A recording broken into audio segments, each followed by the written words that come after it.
आज हमारे साथ इस सेगमेंट में जो मेहमान मौजूद हैं वो पाकिस्तान के प्लास्टिक सर्जन्स में से गोल्ड मेडलिस्ट हैं। One of the plastic surgeon जिन्होंने गोल्ड मेडल हासिल किया, यूए एस्थेटिक्स के सीईओ हैं और माशाल्लाह बहुत ही ज़बरदस्त हेयर ट्रांसप्लांट और सर्जरीज करते हैं।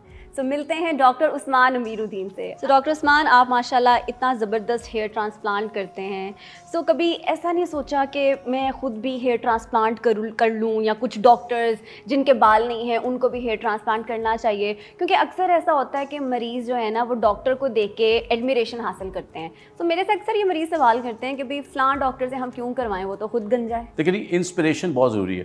जब भी आप किसी एक इंसान को रोल मॉडल बनाते हैं, What I feel like I am being an aesthetic surgeon, cosmetic plastic surgeon, तो लोग मुझे एज ए रोल मॉडल भी कंसिडर करते हैं। तो उस रोल मॉडल के लिए मुझे उस तरह प्रेजेंट करना है।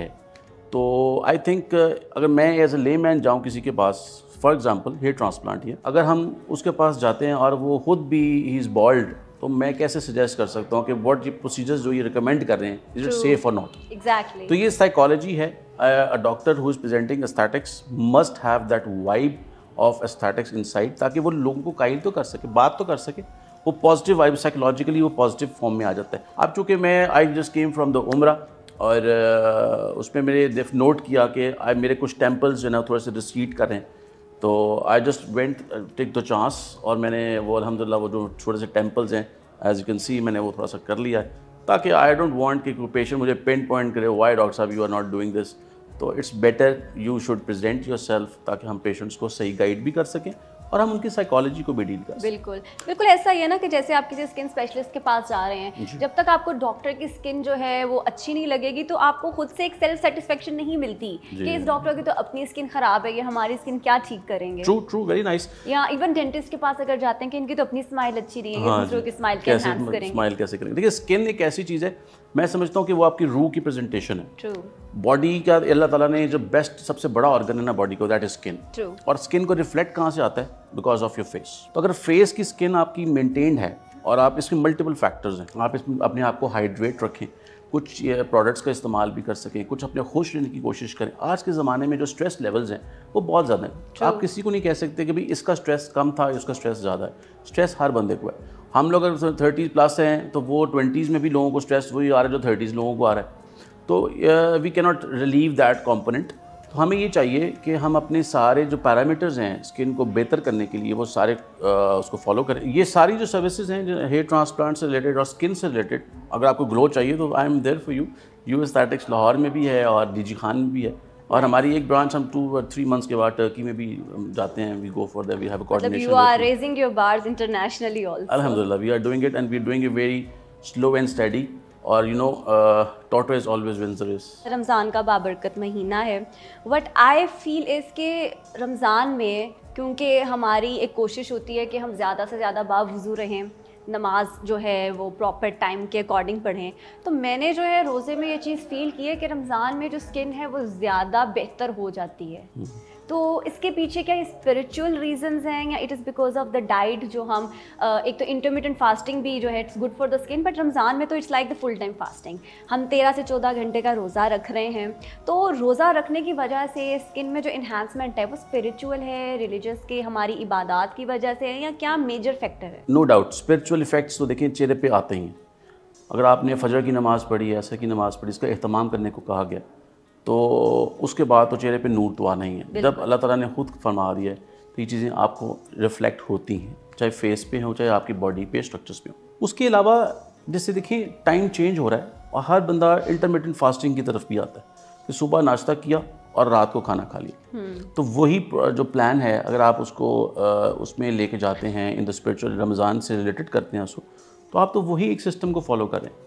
लेकिन सबसे इम्पॉर्टेंट चीज़ है, मैं सजेस्ट करता हूँ बीइंग एन एस्थेटिक डॉक्टर कि रमज़ान की जब आप इफ्तारी कर रहे हैं तो कोशिश करें ये जो समोसे पकौड़े वगैरह होते हैं जो बहुत दिल करता है खाने, फ्राइड आइटम्स होते हैं, मैं एग्जांपल थोड़ा सा दे रहा हूँ, वो थोड़ा सा अवॉइड करने की कोशिश करें अगर आप वाकई एस्थेटिक्स को पसंद करते हैं और अपनी प्रेजेंटेशन अच्छा करना चाहते हैं। दूध सोडा एंड रूह अफ़ज़ा जो कि लाल शरबत का इस्तेमाल होता है, वो फिजी ड्रिंक्स में आ जाता है ना? वो फिजी ड्रिंक्स में आता है। देखिए शुगर लेवल्स, जो शुगरी ड्रिंक्स है ना, चाहे वो रूह अफ़ज़ा है, चाहे वो कोई भी आप लेबल ले लें, we don't name any product, लेकिन अगर कोई स्वीटनिंग प्रोडक्ट है तो मेरा सजेस्ट है कि वो उसको ज़रा अवॉइड करें अफ्तारी में, क्योंकि अगर आप वेट लॉस की तरफ भी जाना चाहते हैं, स्किन को बेहतर भी करना चाहते हैं, go for simple plain water. एक लिमिटेड जो है आप क्वांटिटी में उसको कंज्यूम करें। यस, मैं पेशेंट्स को कभी भी, जैसे मैं कॉस्मेटिक सर्जरी करता हूँ, लाइपोसक्शंस हो गया, टमी टक्स हो गया, पेशेंट को मैंने कभी ये नहीं कहा कि आपने ये चीज़ नहीं खानी। हम कहते हैं भी आप सब कुछ खाएं but take in a small bouts, आप स्मॉल क्वांटिटी में लें। होता ये है कि जब किसी को मना किया जाता है ना तो वो वही चीज़ खाया जाता है। और ये तो वैसे भी सुन्नत है ना कि पेट भर के तो खाना भी नहीं खाना चाहिए। आप 3 हिस्सों में डिवाइड कर लें खाना, उसे आप उसके मुताबिक सुन्नत को भी फॉलो भी करें। और उससे क्या होता है, आप नोट करें, डायबिटिक पेशेंट्स होते हैं, उनको मना किया था आप शुगर लेवल जो है ना, मीठी चीज़ें ना खाएं, लेकिन क्या हुआ, कभी कभी वो छुप के भी खा रहे होते हैं। ऐसा है। तो मैं अपने पेशेंट्स पे जुल्म नहीं करता। I want them to eat a lot of things but take in a small amount, ताकि उनकी जो टेस्ट बड्स हैं वो मेंटेन रहे। How difficult is burn surgery? जब कोई जल के आप तक पहुंचता है तो उसकी सर्जरी में कितना टाइम लगता है और रिकवरी चांसेस कितने हैं? देखिए बर्न को ना हम 2 हिस्सों में लेते हैं, एक एक्यूट बर्न है, एक क्रॉनिक बर्न है। Acute burn is an emergency, chronic burn emergency नहीं है।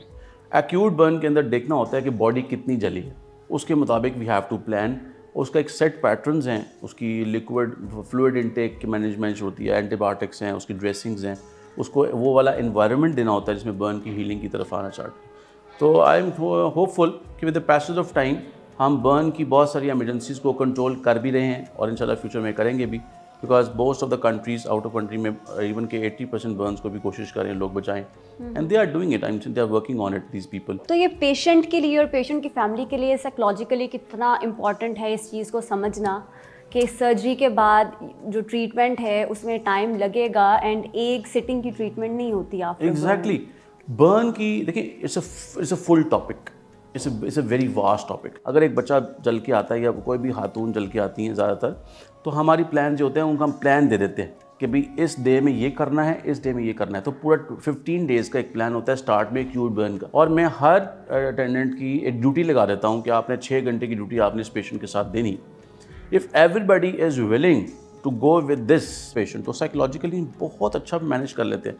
आई वॉन्ट कि भी ये जो बर्न का पेशेंट जला है ना जी, कि ही और she should be a good active member of the society जब वो इस रिकवरी से बाहर आता है। अगर कोई जलता है, ठीक है, तो उसको इमरजेंसी क्या स्टेप्स लेने चाहिए? क्योंकि ऑब्वियसली हॉस्पिटल तक या डॉक्टर तक पहुंचने में टाइम तो लगता है, तो अर्जेंट और इमीडिएट स्टेप्स फैमिली को क्या लेने चाहिए? अगर कि किसी को फ़ौरन बर्न है या कोई आग लग गई है तो उसे किस तरह से घर पे प्रिवेंट करना चाहिए? This is very good question. मैं समझता हूँ हर घर में ना 2-3 काम तो बहुत ज़रूरी होने चाहिए। एक तो जब भी बच्चा या कोई बच्चा जलता है, आप उसको कम से कम 30 मिनट के लिए ना टैप वाटर उसके ऊपर बहा, ठंडा पानी, टैप वाटर, ना ठंडा ना गर्म पानी, सादा पानी से कहते हैं, उसको उसके अंदर बिठा दें, उसके ऊपर पानी डालते जाएं 30 मिनट्स तक उसके ऊपर डालें। अच्छा। वो जो बर्न का इफेक्ट्स होते हैं ना वो उससे नॉर्मलाइज हो जाते हैं, नंबर 1।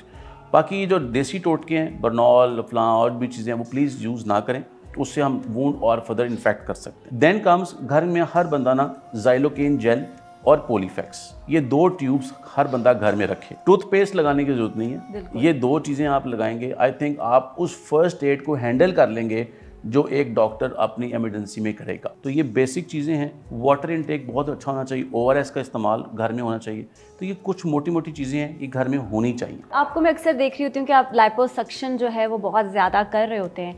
सो लाइपोसक्शन का सक्सेस रेट कितना ज़्यादा है? क्योंकि अक्सर ख़वातीन में ये सुनने को मिलता है कि हमने लाइपो करवाया था लेकिन उसके बाद जो है वो हमारा वज़न फिर से बढ़ गया या फिर से चर्बी आ गई तो दोबारा से एक सेकेंड लाइपो की तरफ जाना पड़ रहा है। तो इज़ इट लाइक एक लाइपो के बाद आपको कभी मोटापा नहीं होगा, जो एक नॉर्मल हमारे पेशेंट्स में मिथ होती है कि एक दफ़ा करवा लिया तो हम दोबारा कभी मोटे नहीं होंगे जी? तो इसको किस तरह से केटर करना चाहिए? Liposuction is a very good procedure, early age में भी है और लेट एजेस में भी, लेकिन the thing is if a procedure is in safe hands the procedure is safe. एक दफ़ा अगर करवाएं तो बाद ज़रूरत नहीं पड़ेगी। वो होता वाला क्या है, हमारी एक साइकी है कि हमने एक प्रोसीजर करा लिया, बस अब हमने बहुत खाना है। हाँ, तो प्लीज़ आप खाएं, लेकिन इतना खाएं कि आप अपना वेट तो ना लूज़ करें, क्योंकि आपने एक पेन ली हुई है, आपने पे किया हुआ है और आप उस चर्बी को निकलवा के आए हैं, थ्रू डिफरेंट प्रोसीजर्स, True. तो आई वुड सजेस्ट यू कि आपके मेंटली आप उस चीज़ फेज़ में चले गए होते हैं, किस फेज़ में होते हैं कि यार अगर मैंने पैसा भी खर्च किया है तो hopefully I am going to get myself in that phase कि मैं दोबारा मोटा ना हो जाऊँ। तो ये साइकोलॉजिकली हमें डील करना ज़रूरी होता है। और मेरा पॉइंट ये होता है कि मैं हर पेशेंट के साथ मैं व्हाट्सएप के ऊपर फॉलो कराऊँ, उनको हम हर महीने बाद कोई ना कोई प्लान देते रहते हैं ताकि वो इन टच रहें, उनको एक ना आप स्टिमुलस देते रहें कि भाई you should have to take a break, आप अपना वेट गेन ना होने दें। अच्छा डॉक्टर उस्मान, मुझे ये बताएं, क्या आप खुद सहरी में क्या खाना पसंद करते हैं और रोज़ा इफ्तार किस चीज़ से करते हैं? मेरी सहरी में मेरी जो प्लान है वो एक रोटी होती है और साथ दही मेरा इस्तेमाल करता हूँ और थोड़ा सा सालन इस्तेमाल करता हूँ। सालन ज़्यादा इस्तेमाल नहीं करता, ओवरडू नहीं करता। अफ्तारी के अंदर I take mostly the proteins, वो की तरफ जाते हैं, और फ्रूट्स का मैं इस्तेमाल ज़्यादा कर रहा हूँ। समोसे पकौड़े नहीं खाता। I always prefer go for a dinner rather than go for a pure अफ्तारी। लेकिन किसी फंक्शन पे जाना हो या किसी इनविटेशन हो तो फिर ऑब्वियसली आपको उनके साथ तो करना है पड़ता है। तो खुद जो है कौन सा ट्रीटमेंट आप अपने ऊपर करवाते हैं? एज बाकियों के ऊपर तो आप सारे ट्रीटमेंट्स करते रहते हैं, कोई एक वाहिद ऐसा ट्रीटमेंट हो जो आप अपने ऊपर करवाना पसंद करते हैं? व्हाट आई प्रेफर इज़ कि I do for carbon doll therapy, कभी कभी वो फेशियल्स करा लेता हूँ, कार्बन डॉल फेशियल्स। उसके अलावा आज तक मैंने भी face and I think carbon doll facial का जो एक इफेक्ट है ग्लो पे, that is amazing. No doubt. और सबसे बड़ी बात, वाटर इनटेक बहुत, मैं लेमन डिटॉक्स बहुत पीता हूँ जी, मैं फ्रूट डिटॉक्स पीता हूँ, वो मेरा प्लान जो है ना वो बहुत ज़्यादा होता है। मैं जानना चाहूँगी कि हमारे व्यूअर्स जो आपको अप्रोच करना चाहते हैं वो कहाँ और आपसे किस तरह से क्लिनिक में आके मिल सकते हैं? I am doing my practice in Lahore, UA Aesthetics, it's in Johar town E1 block. और आप मेरा व्हाट्सएप नंबर मुझसे कोऑर्डिनेट कर सकते हैं उसमें। और मेरी अगर इंस्टाग्राम पे आपको रीच आउट करना चाहें तो आपका पेज इंस्टाग्राम @UA.aesthetics के नाम से है। उधर आप मेरे सारा जो वेबसाइट है, यूट्यूब चैनल है, वो आप मुझे सर्च कर सकते हैं। You can see my work over there. तो नाज़रीन, अगर आप डॉक्टर उस्मान से अपॉइंटमेंट लेना चाहते हैं या कोई भी आपका सर्जरी से रिलेटेड केस है तो आप डॉक्टर उस्मान अमीरुद्दीन को उनके सोशल हैंडल्स UA.aesthetics पे रीच आउट कर सकते हैं। Thank you once again. सबसे बड़ी बात है जी, हमारे पास इस एस्थेटिक्स के साथ साथ we have our own products as well. तो प्रोडक्ट्स भी हम शायद आपको वही वाली ऑथेंटिक प्रोडक्ट्स देखें जो एक मार्केट से थोड़ा डिफरेंट भी होंगी, और हम गारंटी देते हैं कि what we will deliver in the form of our products और in the form of our services, that will be the best in the town. Thank you so much doctor Usman, and I wish you good luck. आप इसी तरह से जो है लोगों को अच्छा खूबसूरत सर्जरी से जो है इन्हांस करते रहें। So thank you for coming on the show. My pleasure जी, थैंक यू सो मच।